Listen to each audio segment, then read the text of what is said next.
Halo teman-teman, selamat datang di channel saya. Di video kali ini kita akan membahas tentang bagaimana cara internet itu bekerja ya, teman-teman. Jadi, gimana sih cara internet itu bekerja? Kemudian, kok bisa sih kalau saya ngakses YouTube, kok bisa nampilin video gitu ya? Nah, itu gimana cara itu bekerja gitu. Nah, di video kali ini kita akan membahas secara general view-nya dari gimana cara internet itu bekerja. Jadi kita tidak membahas tentang technical atau mungkin tentang software, hardware yang dipakai itu enggak. Itu mungkin bakal dijelaskan di video selanjutnya. Tapi di video kali ini kita akan memakai sebuah analogi yang mungkin menurut saya itu paling gampang dipahamin gitu ya. Jadi analoginya adalah kita ada di sebuah perkotaan besar, ya, perkotaan besar dan perkotaan besar itu kita anggap sebagai sebuah jaringan internet gitu teman-teman. Oke, kita langsung masuk saja ya. Jadi kita ada di sebuah kota yang namanya Konoha. Dan di sebuah kota itu kan pasti biasanya ada jalan ya, ada mall, ada bank, ada tempat hiburan, tempat makan, apotek dan juga yang lainnya.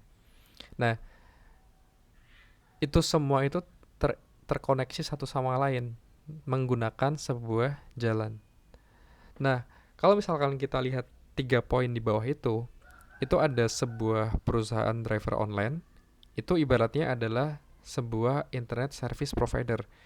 Ya mungkin kalau di Indonesia itu ada Telkomsel, ada Tri, ada yang lainnya juga gitu ya. Kemudian yang nomor 2 itu pemerintah.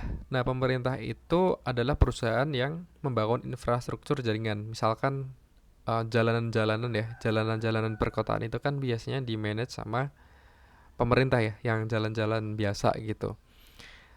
Nah, dalam konteks internet itu, internet service provider kayak Telkomsel mungkin di kenyataannya mungkin mereka udah punya infrastruktur sendiri, tapi mungkin ada beberapa yang masih memakai dari perusahaan infrastruktur jaringan. Jadi ibaratnya perusahaan driver online itu membayar ke pemerintah untuk bisa pakai jalanan di perkotaan itu. Jadi mungkin gampangnya seperti itu. Nah, kemudian di situ ada driver ya. Ini saya kurang, harusnya ini data ya, data di internet. Jadi ibaratnya teman-teman mau beli makanan gitu ya, mau beli makanan di internet gitu ya. Jadi kan pasti teman-teman bakal pakai jaringan dari internet service provider teman-teman gitu ya. Misalkan WiFi ya WiFi, home WiFi, misalkan pakai Telkomsel ya dia pakai ISP-nya Telkomsel gitu ya.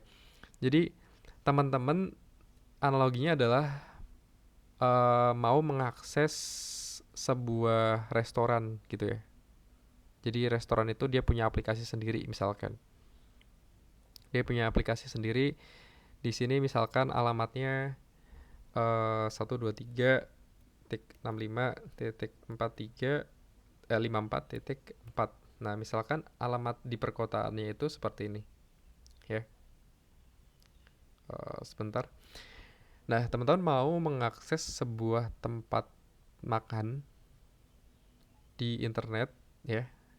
Analoginya di internet ya, teman-teman ya. Tapi analogi yang kita pakai itu di perkotaan. Jadi mau mengakses tempat makan yang alamatnya di 123.65.54.4 gitu. Nah, cuman terkadang kita tuh nggak bisa menghafalkan semua alamat-alamat dalam bentuk angka ini gitu ya. Dan yang paling gampang itu kita biasanya pakai yang namanya nama langsung gitu ya. Ya misalkan em, rumah makan apa gitu ya, rumah makan berkah gitu misalkan. Nah, jadi rumah makan berkah itu dia punya alamat 123.65.54.4 gitu. Ini di perkotaan misalkan ya. Nah, ibaratnya adalah tolong ISP aku mau akses ke rumah makan berkah gitu. Nah, dari ISP ini dia akan mengkonversikan dari rumah makan ini, rumah makan berkah ke sebuah alamat seperti ini gitu. Nah, dalam konteks internet itu angka 123.65.54.4 itu adalah sebuah IP address. Nah, kok bisa gitu ya? Kita cuma mengakses rumah makan berkah, misalkan berkah.com gitu ya. Kok bisa ditranslasikan ke 123 titik sekian. Nah, itu ada konsep yang namanya DNS, teman-teman. Jadi, DNS server itu ada di, misalkan di sini ada DNS server lah ya. Di perkotaan itu ada sebuah server yang memang mengurusi tentang pembukuan dari alamat-alamat. Jadi, ISP itu tanya eh, ke DNS server di mana lokasinya, kemudian dikembalikan, oh alamatnya sekian. Nah, jadi nanti driver online ketika udah dapat alamat itu bakal disuruh sama perusahaan ini aplikasinya untuk datang ke tempat makan gitu ya. Nah, misalkan kalian pesan apa? Di sini pesan rendang, pesan eh, apa ya? Mungkin telur gitu ya. Nah, misalkan teman-teman di sini ada pesan 3 barang lah, kayak telur, rendang dan juga ayam. Nah, ketiga produk itu tidak bisa secara langsung dikirimkan dalam satu waktu gitu ya, teman-teman. Jadi dalam internet itu ada yang namanya paket ya. Jadi setiap paket itu dikirimkan satu persatu gitu, teman-teman. Nah, jadi misalkan yang pertama ngirimkan telur dulu, kemudian yang kedua ngirimkan ayam, kemudian yang ketiga ngirimkan rendang. Nah, dalam konsep internet itu, kenapa ketika kita download, ketika kita upload itu memerlukan waktu gitu ya. Memerlukan waktu dan juga terkadang cukup lama gitu. Nah, itu kenapa? Karena memang pengiriman dari data-data di internet itu berupa paket-paket. Jadi satu-satu, bukan tiba-tiba kita langsung tiga-tiganya dikirimkan. Itu enggak. Nah, karena terkadang kan kita kalau misalkan di download sesuatu, misalkan download video itu kan cukup lama ya, misalkan 1 menit, 2 menit tergantung dari koneksi internet teman-teman. Nah, kalau misalkan ngomongin koneksi internet itu juga sama halnya dengan gimana infrastruktur jaringan atau gimana sinyal dari internet service provider teman-teman itu sebagus apa gitu ya. Nah, misalkan oh ada gangguan jaringan nih misalkan gitu ya. Nah, itu ibaratnya kayak di tengah jalan itu adalah ada perbaikan jalan gitu ya. Ada perbaikan jalan, ada kecelakaan, ada yang lainnya. Jadi si driver online yang kita ibaratkan sebagai data itu terhambat lajunya gitu ya. Terhambat lajunya akhirnya menunggu lama dan sampai ke rumah atau ke HP kita tuh juga cukup lama. Nah, itu ibaratnya sebagai gangguan internet ya. Jadi itu analoginya teman-teman ya. Jadi kita meminta ke tempat makan, kemudian ditranslasikan sama perusahaan driver online, internet service provider kita ya. Nah, ini biasanya kan dia punya eh, tower-tower ya, misalkan tower-tower yang ada di sekitar teman-teman, kemudian memancarkan sinyal, ya ibaratnya tuh seperti itu. Jadi kita meminta ISP, kemudian dari ISP dikirimkan ke tempat makan, dan dari tempat makan dikembalikan lagi ke kita. Oke, mungkin step back sebentar ya teman-teman. Jadi rumah makan, ya, rumah sakit, mall, tempat PS, bank itu tuh di internet itu diibaratkan sebagai sebuah server. Dan rumah itu adalah sebuah klien. Jadi HP kita, laptop kita itu adalah klien, kemudian rumah sakit dan semuanya ini tuh adalah sebuah server. Dan semuanya itu terintegrasi ke jalan-jalan. Dan jadi kalau misalkan di konteks internet itu artinya rumah sakit terintegrasi ke internet, mall ke internet, tempat PS ke internet, bank ke internet, dan juga yang lainnya ke internet. Sehingga kita bisa ngakses ke masing-masingnya gitu ya.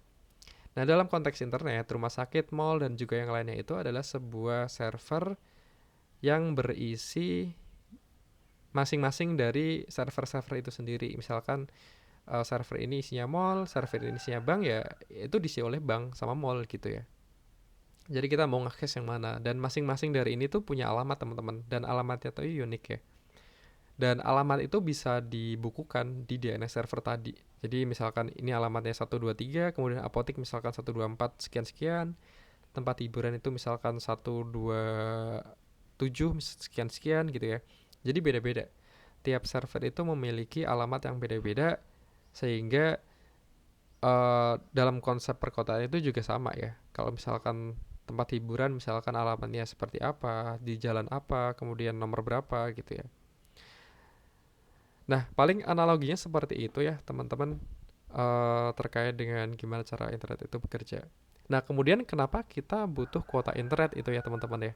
Nah, jadi kuota internet itu ibaratkan sebagai saldo kita di perusahaan driver online, misalkan Gojek ya. Nah, itu kita bisa nyuruh driver itu nganter dan jemput makanan itu kan pasti dibayar nih gitu ya sama perusahaan driver online.